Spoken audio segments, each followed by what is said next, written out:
Romanos capítulo 9. Continuamos en nuestra exposición de la carta a los romanos. Esta mañana estaba pensando de la bendición que es haber estado estudiando esta carta. Recordé que comenzamos la primera semana de enero de este año y que consecutivamente por todos estos domingos el Señor nos ha permitido estudiar cada sección y cada tema de esta carta y hoy en día nos encontramos estudiando el capítulo 9.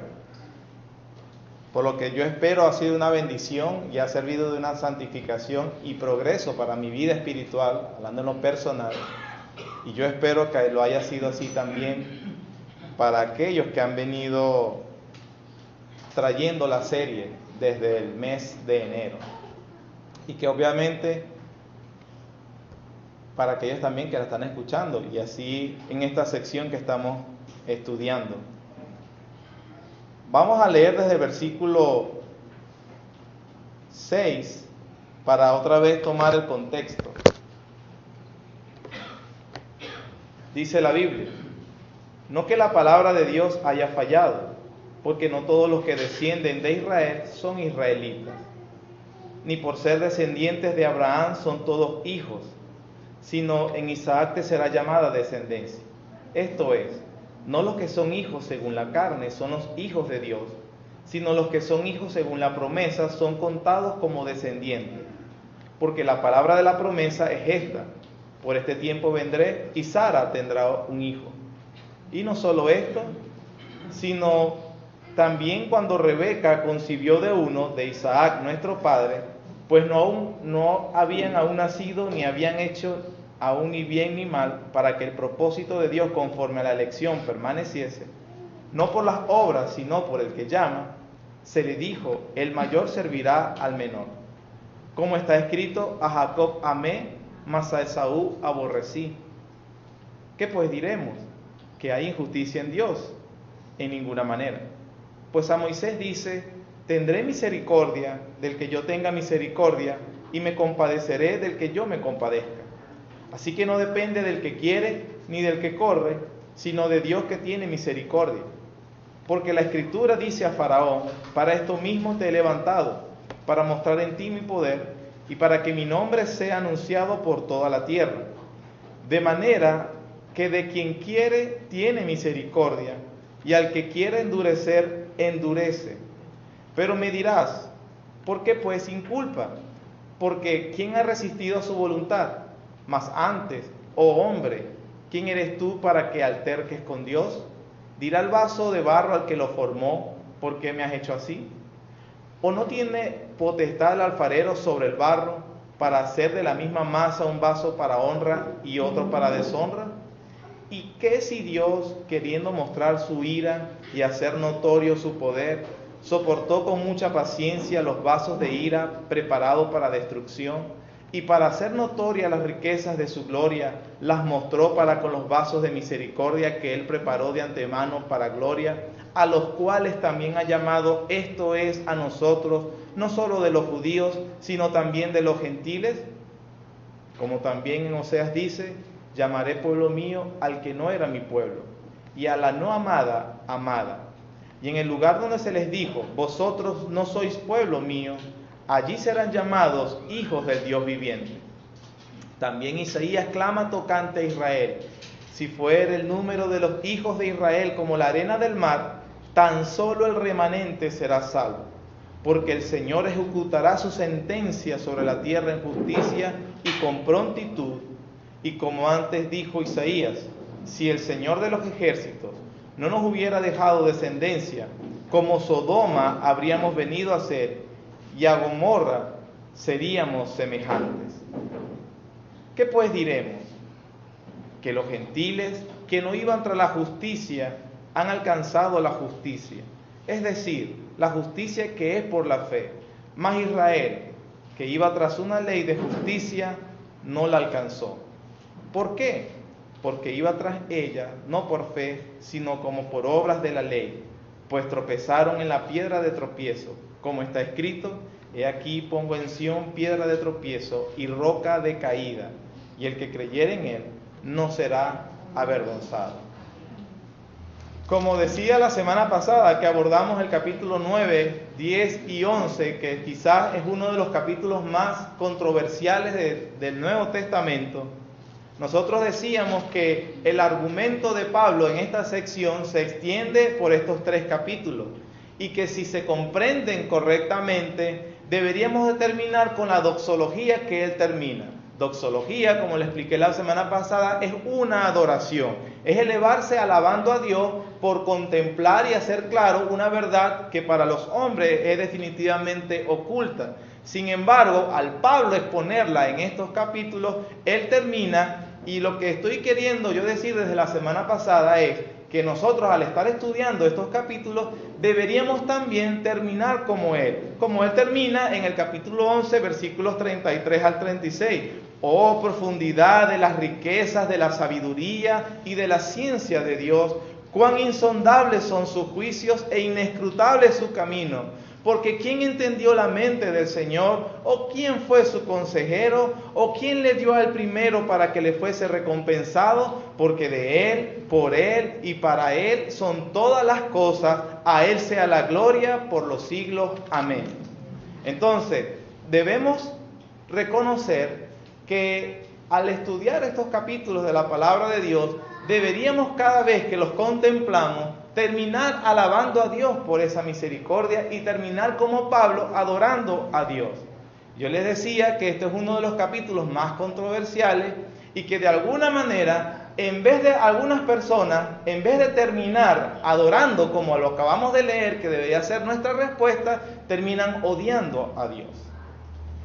De manera que aunque no es la intención del escritor, obviamente no es la intención del Espíritu Santo, y obviamente no es mi intención, lo que yo quiero que entendamos es, o adoremos a Dios, y que en el peor de los casos, que no lo entienda, es que terminarás odiando al Dios que se refleja en las Escrituras. Pero así lo ha determinado nuestro Dios. Quiera el Señor concedernos más bien esa doxología y esa adoración realmente de lo que está exponiendo Dios en su palabra, lo que acabamos de leer.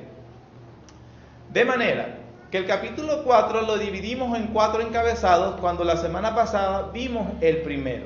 Nosotros decíamos que un judío, tanto en la época del apóstol Pablo como hoy en día, su cuestionamiento acerca de que Jesús de Nazaret es quien los cristianos dicen que es, ellos dicen eso es imposible, ya que el mismo Israel en toda su historia ha estado esperando a ese Mesías prometido. Y debido a que la vasta mayoría de los israelitas en aquel tiempo no le creyó, y que de aquel tiempo para acá, a agosto del 2016, la vasta mayoría de judíos no le han creído, entonces eso por sí solo comprueba que Jesús de Nazaret no es quien los cristianos de hoy dicen que Él es. Entonces decíamos que Pablo utiliza 4 encabezados para explicar que la incredulidad general de Israel es consecuente con lo que dice la palabra de Dios. En el primero lo vimos, la primera razón la vimos está contemplada desde el versículo 6 al versículo 13. Eso es lo que vimos la semana pasada. Cuando Pablo dice, no es que la palabra de Dios haya fallado, porque no todos los que descienden de Israel son israelitas, ni por ser descendientes de Abraham son todos hijos, sino en Isaac te será llamada descendencia. Esto es, no los que son hijos según la carne son los hijos de Dios, sino los que son hijos según la promesa son contados como descendientes. Porque la palabra de la promesa es esta: por este tiempo vendré y Sara tendrá un hijo. Una de las razones que explicábamos es, un judío pudiera decir, no es posible que no se le que los israelitas crean en ese Jesús, porque si no, ustedes estuvieran cuestionando la promesa de Dios. Pablo responde a ese argumento diciendo, un momento, la promesa que dio Dios a Abraham allá en Génesis capítulo 12, 13, 14 y 15, no se refería a ese Israel étnico, ni que porque fueran descendientes de Abraham, descendientes físicos, como así se denominan los judíos, de entonces inmediatamente se les reconocía como hijos de Dios. y que de alguna manera ya tenían ganado el favor de Dios. Pablo está refutando ese argumento y dice, no, la promesa de Dios era para aquellos que fueran hijos de la promesa, es decir, aquellos que confiaran en fe en el Dios que había prometido. Eso lo vimos en Gálatas capítulo versículo 3 y también Efesios, que quiere decir que todos los que realmente son de la fe, esos son los hijos de Abraham y para eso es la promesa. Amén.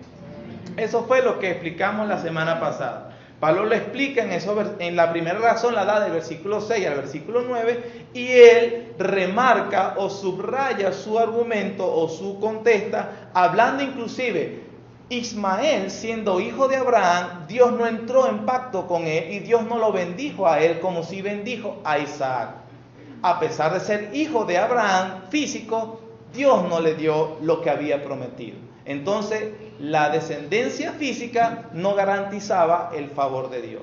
Pero después dice, inclusive cuando Isaac tuvo dos hijos, Jacob y Esaú, siendo los dos hijos de la misma madre, del mismo padre, siendo gemelos y habiendo nacido el mismo día, y siendo los dos descendientes directos de Isaac, la Biblia dice, a Jacob amé, a Esaú aborrecí. Ni siquiera eso garantizó el favor de Dios sobre los gemelos. De manera que Pablo está contestando, la incredulidad general de Israel hacia Jesús el Mesías no comprueba que Jesús no es quien dice ser, sino más bien eso es consecuente con la promesa de Dios. Ese es el argumento. Amén. Hay un segundo argumento también que ellos plantean, que ellos dicen, si Jesús de Nazaret es quien dicen los cristianos que es, entonces ustedes están cuestionando la persona de Dios. Ustedes están cuestionando la justicia y la santidad de Dios, muy ligado al primero, porque el Dios que prometió, que dio su palabra, que haría lo que iba a hacer, está siendo totalmente cuestionado. Me estás diciendo que Él no cumple lo que dice. Entonces Pablo responde a ese segundo argumento desde el versículo 14 diciendo, un momento, lo que estoy hablando acerca de la elección y reprobación para nada cuestiona la justicia de Dios.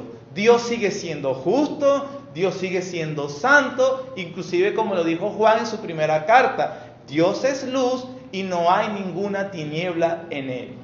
Pero ¿cómo me dirás eso si Jacob amé y Esaú aborrecí? Pablo contesta a ese argumento desde el versículo 14, que dice, que pues diremos que hay injusticia en Dios.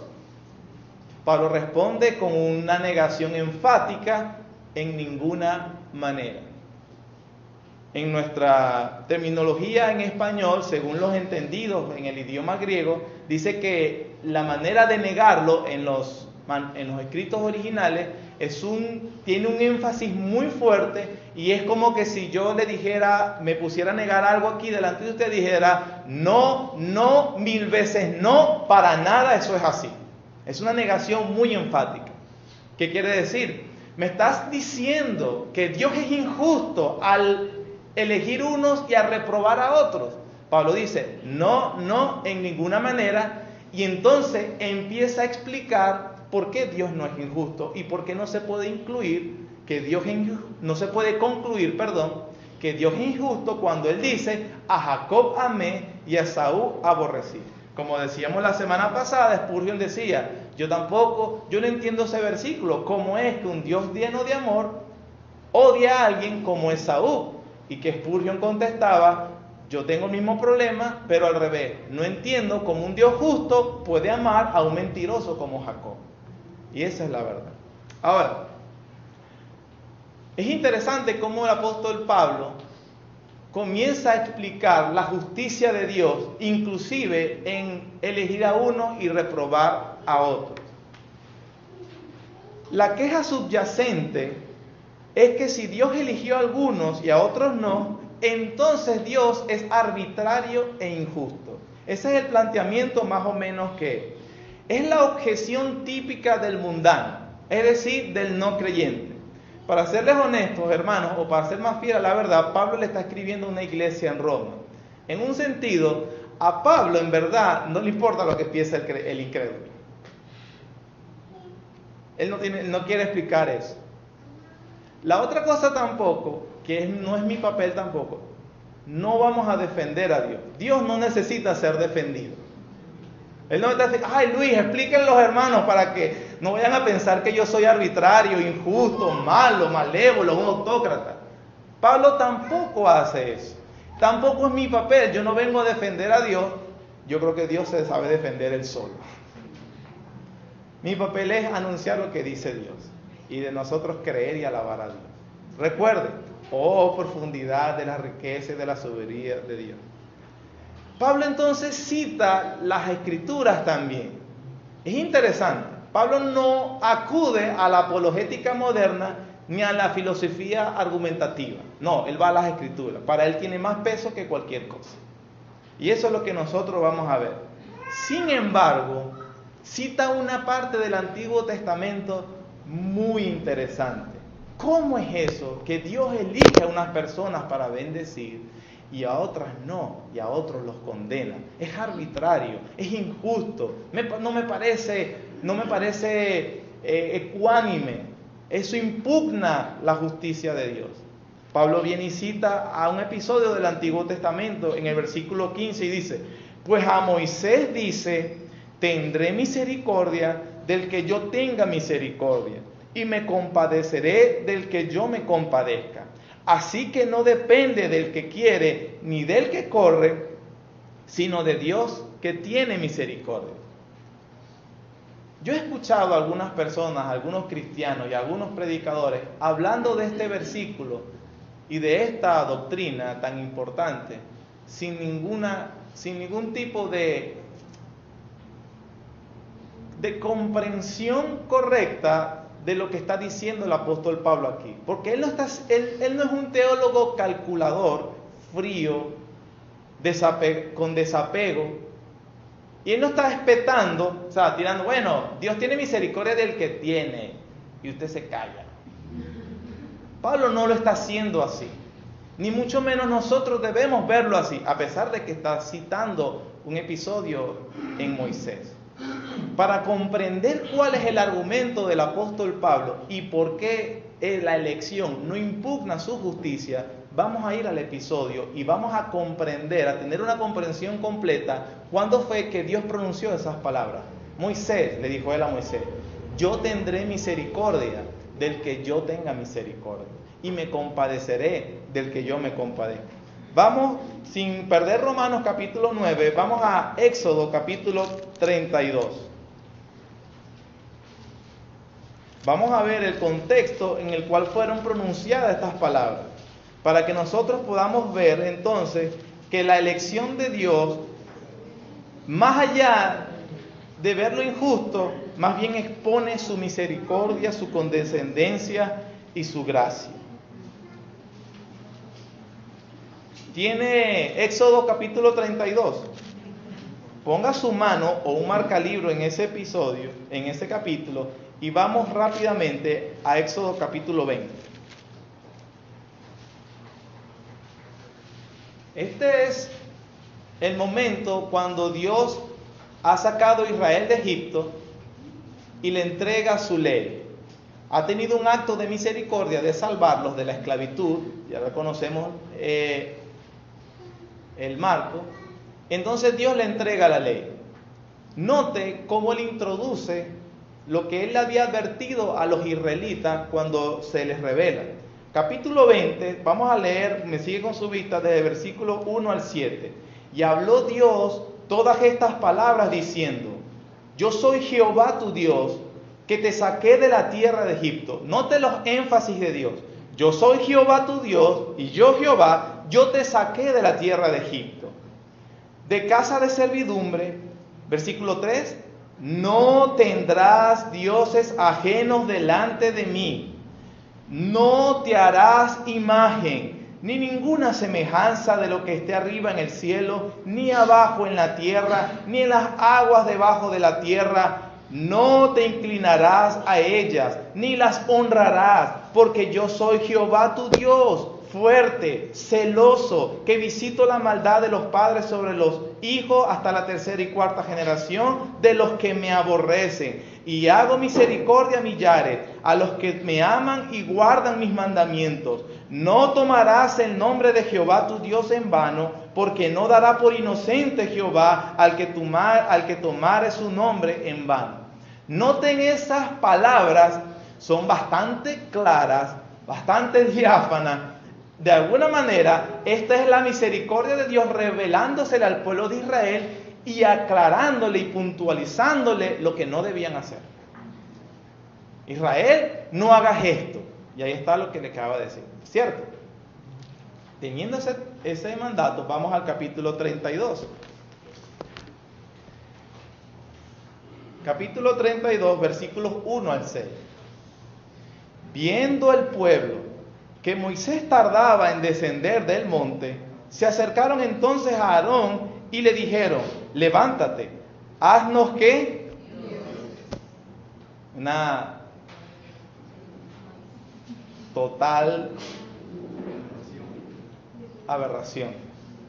No tendrás Dios ajeno. ¿Y qué hizo Israel? Haznos dioses. Estamos en versículo 1, ¿verdad? Haznos dioses que vayan delante de nosotros. ¿Qué había hecho Jehová, el Dios de Israel? Los había sacado de Egipto, les había reflejado su gloria visible. La nube en el día era su gloria visible, la columna de fuego en la noche era su gloria visible. Hermanos, la Biblia lo hemos estado viendo, ningún pueblo había tenido ese privilegio, a solo ellos Dios se le había reflejado y revelado. Les había dado sus ordenanzas claras. Ahí no había, yo no entendí lo que quisiste. No, eso está bien claro. Haznos dioses ajenos que vayan delante de nosotros, porque a este Moisés, el varón que nos sacó de la tierra de Egipto, no sabemos qué le haya acontecido. Y Aarón les dijo: apartad los zarcillos de oro que están en las orejas de vuestras mujeres, de vuestros hijos y de vuestras hijas, y traédmelo. Entonces todo el pueblo apartó los zarcillos de oro que tenían en sus orejas y los trajeron a Aarón. Y él los tomó de las manos de ellos y le dio forma con el buril e hizo de ellos un becerro de fundición. Entonces dijeron: Israel, ¿qué dijeron? Estos son tus dioses que te sacaron de la tierra de Egipto. Soberbia, blasfemia. Dios les había hecho unas cosas, les explicó unas cosas, y ellos hicieron todo lo contrario a lo que había dicho. No había ningún tipo de excusa. Versículo 5, perdón. Y viendo esto, Aarón edificó un altar delante del becerro y pregonó a Aarón y dijo: mañana será fiesta para Jehová. Y al día siguiente madrugaron y ofrecieron holocaustos y presentaron ofrendas de paz, y se sentó el pueblo a comer y a beber, y se levantó a regocijarse. El Dios todopoderoso, majestuoso, sublime y alto, ellos lo compararon a un becerro.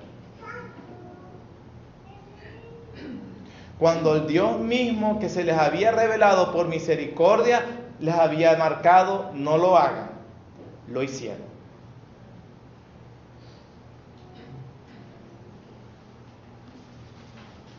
Versículos del mismo capítulo 32, versículos 25 al 28.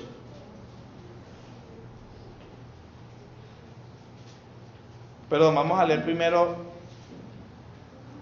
versículo 17. Ya está bajando Moisés y dice: cuando oyó Josué el clamor del pueblo que gritaba, dijo a Moisés: alarido de pelea hay en el campamento.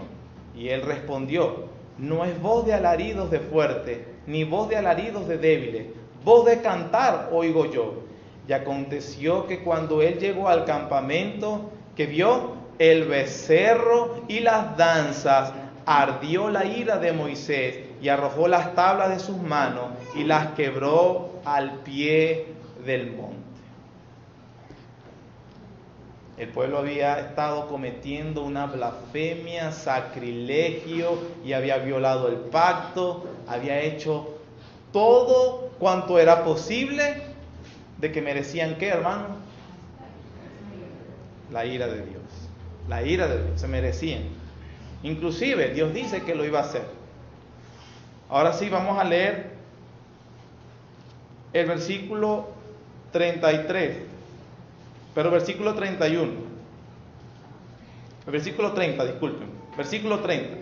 Y aconteció que al día siguiente dijo Moisés al pueblo: vosotros habéis cometido un gran pecado, pero yo subiré ahora a Jehová, quizá le aplacaré acerca de vuestro pecado. Entonces volvió Moisés a Jehová y dijo: te ruego pues, este pueblo ha cometido un gran pecado, porque se hicieron dioses de oro, que perdones ahora su pecado, y si no, ráeme ahora de tu libro que has escrito. Miren la petición de Moisés: perdónalo o me borras a mí. Y Jehová respondió a Moisés: al que pecare contra mí, a este raeré yo de mi libro. Versículos 25 del capítulo 32. Y viendo Moisés que el pueblo estaba desenfrenado, porque Aarón lo había permitido para vergüenza entre sus enemigos, se puso Moisés a la puerta del campamento y dijo: ¿quién está por Jehová? Júntese conmigo. Y se le juntaron con él todos los hijos de Leví. Y él les dijo: así ha dicho Jehová, el Dios de Israel: poned cada uno su espada sobre su muslo, pasad y volved de puerta a puerta por el campamento, y matad cada uno a su hermano, a su amigo y a su pariente. Y los hijos de Leví lo hicieron conforme al dicho de Moisés, y cayeron del pueblo en aquel día, ¿cuántos, hermanos? Te estoy poniendo en contexto las palabras de Moisés. No hemos llegado a las palabras que está citando Pablo, pero estoy poniendo en contexto. Vemos el sacrilegio y la blasfemia. Mi pregunta: vemos también que hay una ejecución misericordiosa, por cierto, porque solo murieron ¿cuántos? ¿Quiénes merecían morir? Todos. Todos debían ser ejecutados. Habían blasfemado grandemente. ¿Y cuántos ejecutó Dios? 3,000. Podemos decir mucho, pero ¿cuántos merecían ser ejecutados? Todos. Luego de ese acontecimiento, Moisés pide: Dios, ten misericordia, y si no, ráeme a mí. Moisés, el que pecare contra mí, a ese yo voy a raer del libro. Entonces, si Dios había sentenciado: al que peque lo voy a raer del libro, entonces todos habían pecado. ¿Quiénes debían haber sido borrados del libro? Todos de nuevo.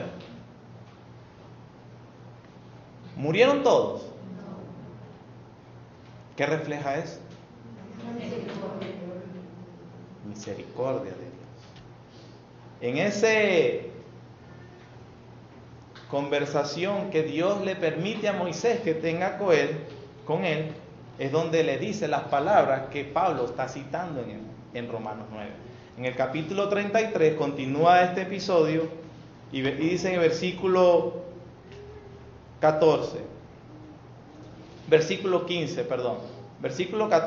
15 del capítulo 33. Y Moisés respondió: si tu presencia no ha de ir conmigo, no nos saques de aquí. ¿Y en qué se conocerá aquí que ha hallado gracia en tus ojos, yo y tu pueblo, sino en que tú andes con nosotros? Por cierto, vean lo que cita Moisés. ¿Y cómo voy a saber que hallamos qué? Gracia. ¿Qué es gracia? Favor inmerecido. El pueblo todavía estaba vivo y debía morir. Pero él dice: ¿y en qué conoceré que hallamos gracia en tus ojos, yo y tu pueblo, sino en que tú andes con nosotros y que yo y tu pueblo seamos apartados de todos los pueblos que están sobre la faz de la tierra?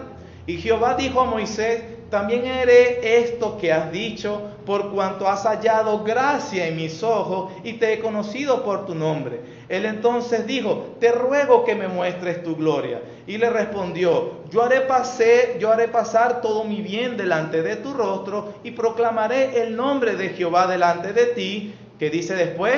Y tendré misericordia del que tendré misericordia y seré clemente para con el que seré clemente. Entonces esas son las palabras y el contexto que Pablo cita en Romanos 9 diciendo, entonces, ¿hay injusticia en Dios porque Él elige a unos y a otros no? Pablo dice, no, mi amigo, todos merecían ser muertos. En el capítulo 1 de Romanos le dice que los gentiles han hecho todo lo malo delante de Dios. En el capítulo 2 dice que los judíos también han hecho todo lo malo delante de Dios. En el capítulo 3 le dice, no hay justo ni aun uno, no hay quien entienda, no hay quien busque a Dios. Todos se desviaron, a una se hicieron inútiles, no hay quien haga lo bueno, no hay ni siquiera uno. Sepulcro abierto es su garganta, con su lengua engañan, veneno de áspides hay debajo de su lengua. De manera que Dios estableció que todos están bajo pecado. ¿Quiénes son merecedores de la ira de Dios?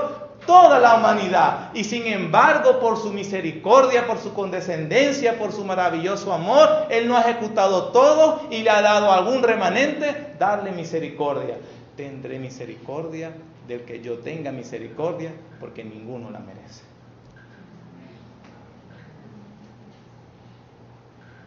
¿Es Dios injusto? ¿Cómo es posible que Dios elija a unos para bien y a otros no? Es arbitrario, injusto. La doctrina de la elección, más allá de hacernos calculadores, fríos, bueno, uno elegido y otros no, y no deberíamos nunca hablar así. Deberíamos de hablarlo con la misma comprensión que está hablando el apóstol Pablo, por su grande amor. Él lo hizo así. La doctrina de la elección tiene el propósito de elevar nuestros afectos para alabarlo y adorarlo. Pablo está diciendo que el Dios Trino se ha involucrado en dar misericordia y condescendencia a un pueblo que no se lo merecía. El Padre le dio un pueblo, un regalo al Hijo. El Hijo se ofreció voluntariamente por ese pueblo para morir, para que el Padre ejecutara su sentencia sobre él cuando debió haber sido el pueblo el que debería morir porque él fue el rebelde y el pecador. El Espíritu Santo aplica eficazmente la salvación obtenida por el Hijo. Todo esto para que su pueblo, sin merecerlo, le alabe, le glorifique y comparta la gloria del Dios Trino. Lo que tú deberíamos y yo deberíamos pensar cuando leemos este capítulo es bendecir a Dios, alegrarnos en Dios, alabarnos a Dios. Qué misericordia, debemos tener alabanza, adoración. Qué buen Dios es Él, qué misericordioso nuestro Dios que nos llamó por su gracia, sin tú merecértelo nunca. Porque es lo mismo que dijo Miqueas en 7, 18 y 19. ¿Qué Dios como tú, que perdona la maldad y olvida el pecado del remanente de su heredad? No retuvo para siempre su enojo, porque se deleita en misericordia. Él volverá a tener misericordia de nosotros, sepultará nuestras iniquidades y echará en lo profundo del mar todos nuestros pecados. Y eso lo hace ¿por qué? Por gracia. No con la mentira que te prometo que no lo volveré a hacer, porque tú sabes que a lo mejor lo volverás a hacer, pero lo hace por misericordia y por gracia. En el mismo Éxodo le dijo Dios, Jehová, Jehová, fuerte, misericordioso y piadoso, tardo para la ira y grande en misericordia y verdad. Como lo dijo también en Joel. Y Jehová dará su orden delante de su ejército, porque muy grande es su campamento. Fuerte es el que ejecuta su orden. Porque grande es el día de Jehová y muy terrible. ¿Quién podrá soportarlo? El día que Dios vengará y sentenciará a los hombres por su pecado, absolutamente nadie se puede esconder. Y ninguno se puede justificar delante de Dios porque todos han pecado. Sin embargo, dice la Biblia, por eso pues ahora dice Jehová, convertíos a mí con todo vuestro corazón, con ayuno, lloro y lamento, rasgad vuestro corazón y no vuestros vestidos, y convertíos a Jehová vuestro Dios, porque misericordioso es y clemente, tardo para la ira, grande en misericordia y que se duele del castigo. Joel capítulo 2, versículo 11 al 14. Hermanos, la doctrina de la elección no tiene el propósito de hacernos, como les dije, fríos, hay electos y no electos, arrogantes, soberbios. Tiene más bien de reflejar las misericordias de Dios. Porque exactamente cuando Pablo habla de esto, cuando introduce este capítulo del 1 al 6, dice, tengo gran dolor en mi corazón por mis parientes, mis hermanos. Quisiera ser yo anatema, separado de Cristo por amor a ellos. ¿Qué está diciendo él? ¿Por qué él está lamentándose? Porque ellos son anatemas y separados de Cristo. Y cuando nosotros vemos a alguien que no está en Cristo, que está separado de Cristo, anatema significa maldito, ¿no? Y más allá de que usted crea, como decía esta mañana el pastor David, la enfermedad, la muerte, la maldición más horrible que una persona pueda tener es que no está en Cristo. Es que no está en Cristo. Parte de la ejecución de la ira de Dios es que la gente debería estar ahorita escuchando la misericordia de Dios. ¿Y qué está haciendo ahorita? Estoy viendo televisión, soy un hombre libre. Es un anatema. Estoy en la playa disfrutando la vida. Estoy pasando el trasnocho de que me fui a beber anoche. Tengo que lavar. Y no está escuchando la Biblia. La peor maldición sobre una persona. La peor maldición. Entonces, en primer lugar, Pablo dice, ¿sabes qué? No es injusto Dios, más bien es muy misericordioso, es muy clemente.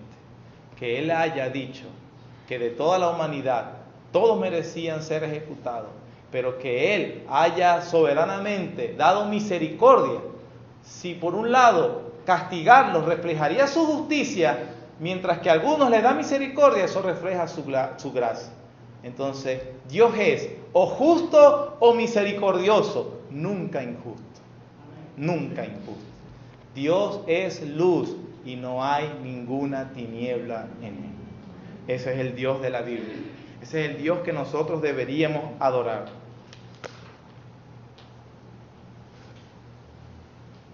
Por eso él dice, porque así que, versículo 16, no depende del que quiere ni del que corre, sino de Dios que tiene misericordia. ¿Significa eso que aunque alguien quiere y corra, Dios no se la va a dar? Esa no es la pregunta. La pregunta es, ¿quién quiere y quién corre por la misericordia de Dios? Así como en el pueblo de Israel, tienes que reflejarte aquel momento. ¿Quién corrió por la misericordia de Dios? Ninguno. ¿Y qué dice Romanos 3 del 9 al 20? ¿Quién quiere y busca la misericordia de Dios? Ninguno. Por eso no depende de ellos. ¿Y cómo es posible que si haya habido misericordia y gracia para unos? Porque Dios es muy clemente. Porque Dios es muy clemente. Porque eso fue exactamente que es por gracia. Porque exactamente lo que dice el Señor, inclusive cuando le dijo en Juan 6 a algunos, a su audiencia, ninguno puede venir a mí si el Padre que me envió no le trajera. Dios en su misericordia y en su gracia trae a algunos para el Hijo. No me elegisteis vosotros a mí. Tú nunca hubieses tenido la capacidad de elegir a Dios. Tú siempre hubieses elegido el pecado. Tú siempre hubieses elegido al diablo. Tú siempre hubieses elegido el infierno. Tú siempre hubieses elegido la maldad más que el bien. Pero no me elegiste vosotros a mí. No te preocupes, yo os elegí a vosotros. Y os he puesto para que vayáis y llevéis fruto. Por eso no depende del que quiere, porque nadie quiere. En el versículo 17 él da la otra argumentación. Vamos a ver, ya el tiempo se pasó y vamos a ver nada más este último punto y con esto terminamos. Si el Señor lo permite, veremos los otros dos argumentos el domingo que viene. Porque la Escritura dice a Faraón: para esto mismo te he levantado, para mostrar en ti mi poder y para que mi nombre sea anunciado por toda la tierra. De manera de que quien quiere tiene misericordia y al que quiere endurecer, endurece. Pablo vuelve a citar otro episodio de Faraón. Faraón había sido el hombre más poderoso, ostentoso de la época en ese momento. Y Pablo dice: todo eso que tenía Faraón y ostentó, se lo dio Dios. Y a pesar de que Faraón era un ateo, porque no creía en Dios, por la historia de Éxodo lo sabemos, dice: todo eso lo hice yo, dice Dios. Te levanté así y te dejé que tuvieras todo eso y que te adueñaras del mundo conocido de aquel oriente y que fuera alguien que todo el mundo reconociera. ¿Y para qué hizo Dios? Mira, el Dios soberano, grande y misericordioso, para que todo el mundo me conozca a mí. Cuando yo te juzgue, todo el mundo va a saber quién soy yo. Y eso es justo. Por toda la tierra salió su voz. Nadie tiene excusa. Y se cumplió de hecho. Vamos a Josué. Josué capítulo 2. Génesis, Éxodo, Levítico, Número, Deuteronomio, Josué. Es el sexto libro de la Biblia. Josué capítulo 2, versículo 9 al 11, es cuando van los espías y tienen la conversación con Rahab la ramera. Cosa que obviamente incidentalmente contribuye a lo que estamos hablando. Rahab, ¿quién era? Una gentil, es decir, no pertenecía al pueblo de Israel. Entonces tampoco estaba buscando a Dios verdaderamente. ¿Cuál era el oficio de Rahab? Ramera. Es decir, no era alguien que por virtudes mereciera la compasión y la misericordia de Dios. No la merecía, pero Dios se la dio. Una vez más, el hecho de que haya perdón a alguien siempre está en el amor de Dios. La razón está en el amor y la misericordia de Dios y nunca en la persona, nunca en ti. Josué capítulo 2, versículo 9 al 11 registra lo que Rahab le dice a los espías israelíes. Dice, versículo 9: sé que Jehová os ha dado esta tierra, porque el temor de vosotros ha caído sobre nosotros, y todos los moradores del país ya han desmayado por causa de vosotros. Porque hemos oído que Jehová hizo secar las aguas del Mar Rojo delante de vosotros cuando salisteis de Egipto, y lo que habéis hecho a los dos reyes de los amorreos que estaban al otro lado del Jordán, a Sejón y a Og, a los cuales habéis destruido. Oyendo esto, ha desmayado nuestro corazón, ni ha quedado más aliento en hombre alguno por causa de vosotros, porque Jehová vuestro Dios es Dios arriba en los cielos y abajo en la tierra. Y toda la opulencia de Faraón para que esta mujer dijera eso. Dios es Dios y gobierna todo.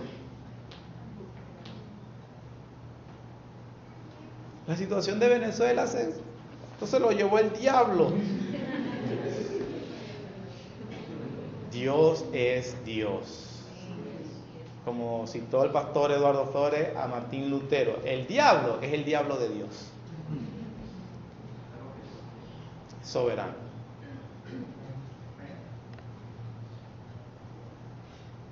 En el versículo 19,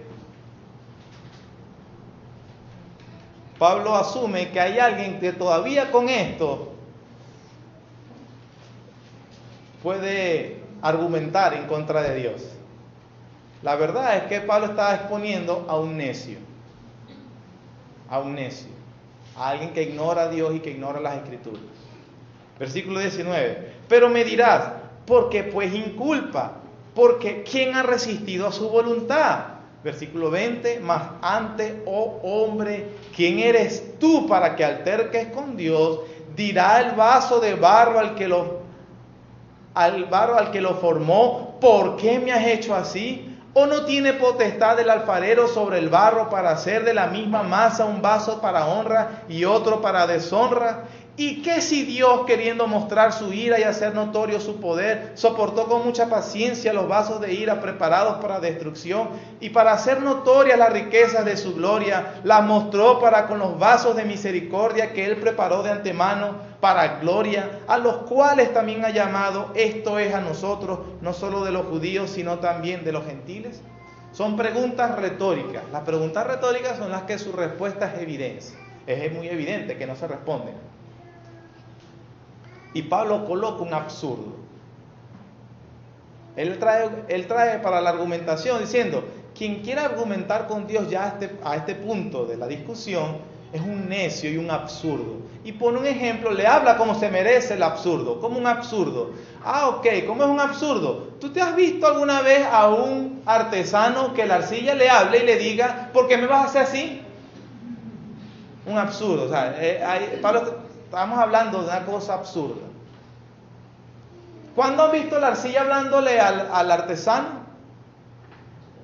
¿Cuándo has visto tú a alguien, al material, hablándole al artista?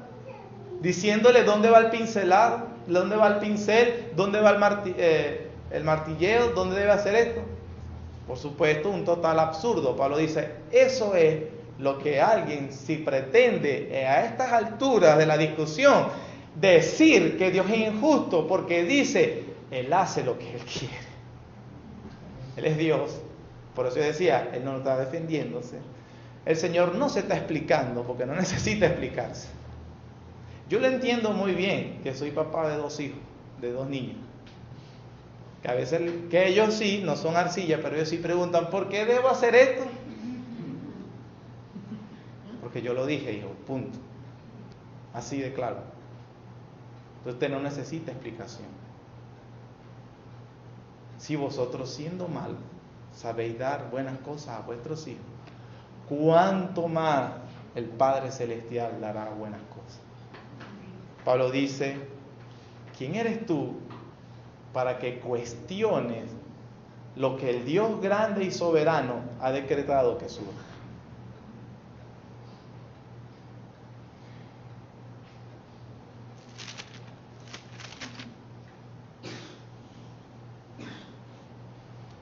En el capítulo 3, versículo 19, dice algo muy interesante.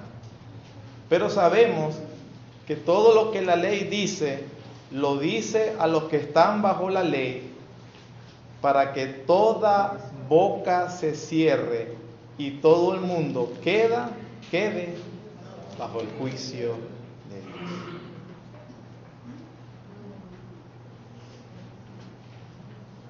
Dios levantó a Faraón. Faraón vio milagros igual que Moisés. Faraón vio la vara convertirse en serpiente y volverse a convertir en vara. Faraón vio al mar secándose. Faraón vio las 10 plagas que Dios hizo a través. Pero Faraón nunca vio a Dios. Moisés sí. Faraón fue un homicida. Eso lo describen, así eran los autócratas del momento. Moisés también. ¿Se acuerdan que la Biblia narra que él mató a un hombre de una rabia? Entonces, ¿quién se merecía más misericordia? ¿Faraón o Moisés? Ninguno de los dos. Dios le dio misericordia a Moisés. Faraón fue un gobernante, vivió en opulencia. Usted se imagina ser dueño del mundo, literalmente, del mundo conocido me refiero. Ser dueño del mundo conocido. Imagínense los placeres, manjares y toda la opulencia y vida que tuvo Faraón. Y Moisés empezó en esa familia, pero a la final terminó siendo un pastor de ovejas en Madián por 40 años, porque eso no debe ser nada fácil ni cómodo. Y después terminando siendo el caudillo de una cuerda de esclavos. Pero Dios le dio misericordia a Moisés y no a Faraón. Faraón fue condenado y Moisés salvado. ¿Por qué? Por gracia. Solo por la gracia. Para que todo el mundo se cierre y toda boca se cierre y todo el mundo quede bajo el juicio de Dios. Solo estipulando que aquellos me dicen, no, pero es imposible entonces. La Biblia dice, Si confías en Jesús, tendrás la misericordia de Dios. No confíes en Jesús, llevarás la ira de Dios. Entonces, hermano, la doctrina de la elección impugna la justicia de Dios. Eso no es. Oh, profundidad de las riquezas y de la sabiduría de Dios, cuán insondable e inescrutables son sus caminos. Porque ¿quién entendió la mente del Señor? ¿O quién fue su consejero? Porque de Él, por Él y para Él son todas las cosas. A Él sea la gloria por los siglos. Amén. Yo les dije, o terminamos adorando, o lo terminamos odiando. Yo espero que usted pueda terminar con Pablo adorando al Dios misericordioso, al Dios que tuvo la elección y que por gracia bendijo a unos cuando no se lo merecían. Cuando no se lo merecían. Padre bueno y celestial, gracias te damos porque nos has dado las misericordias en Cristo Jesús. Oh Señor, mis palabras son muy limitadas, Señor, para yo hablar de esta verdad, de tu palabra tan trascendente. Ayúdanos, Señor, a través de la fe, ver claramente su misericordia. Por gracia sois salvos, por medio de la fe. Y esto no es de vosotros, no por obra, para que nadie se gloríe. Gracias, Señor, porque si nosotros podemos decir hoy que estamos en el verdadero, que estamos en Cristo, que nuestros pecados han sido perdonados, que tenemos esperanza aún en la muerte, es solo porque su bendita misericordia ha llegado a nosotros, pero nunca porque nosotros nos las ganamos, ni porque hicimos nada que nos promoviera a su gracia. Pero en este momento, Señor, cuando contemplamos lo que dice tu palabra, vemos, Señor, tu palabra como lo dice tan claro y contundente, para que alabemos y adoremos que Dios como tú, que perdona la iniquidad, que perdona el pecado, que es clemente, que es misericordioso, ayúdanos, Señor, a contemplar tu gloria y tu gracia, para que nosotros, Señor, expresemos y los afectos de nuestra alma se inflamen verdaderamente en adoración, al ver lo bueno, condescendiente y misericordioso que tú has sido con nosotros. Gracias, Dios. Alabado seas por siempre. En el nombre de Jesús. Amén.